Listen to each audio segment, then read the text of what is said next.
የተለየ ነገር አገኘ በተወሰነ መልኩ ለውጥ ያለ ይመስለኛል ግሩም ኳስ ዳዊት ካሳው ዳዊት ካሳው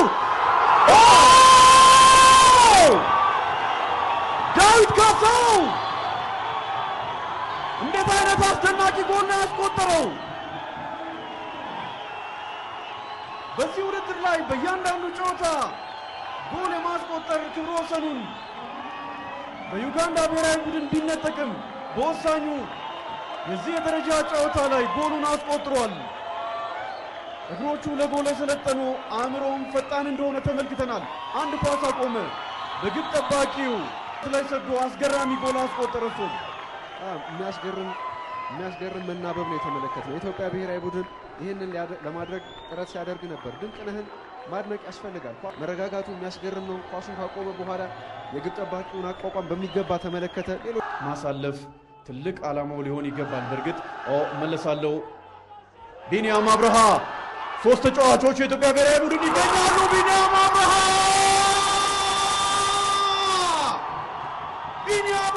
የኢትዮጵያን ሁለተኛ ጎል አስቆጠረ የቡድኑ አምበል 10 ቁጥሩ ቢኒያም የሚገርም ክህሎት ጎል ካለ ደጋግመን እናነሳለን ዳዊት ካሳው አለ ጉዳት እንኳን ቢሆን የሚያስጨንቅ ጊዜ ላይ አይደለም ጨዋታው ያለቀ ነው የሚመስለው ከዚህ በኋላ ለኬንያ ነገሮችን መቀየር በጣም ከባድ ነው 1 ደቂቃ ብቻ ነው የቀረው ከተመሩ በኋላ ውጤቱን ለመቀልበስ ትግል ያደረገ ቡድን አልተመለከትንም ዘላለም አነስተኛ መነሳሳት ነው በኬንያ በኩል ያያየን ያለ ነው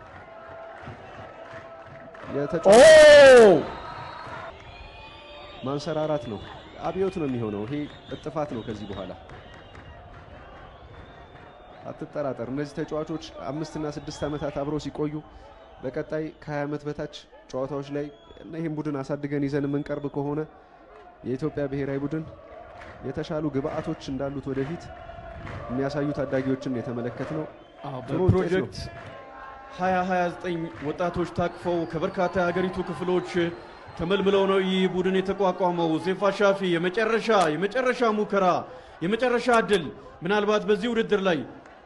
ሁለተኛ ጎል የሚያስቆጥርበት እድል ሊኖር ነበር ዳዊት ካሳው ዳዊት ያሻገረውን ዳዊት ካሳው ብሩኪላቸው ሶስተኛ ጎል ለኢትዮጵያ ብሔራዊ ቡድን ተቀይሮ የገባ 17 አመት በታች አፍሪካ ዋንጫ የሴካፋ ማጣሪያ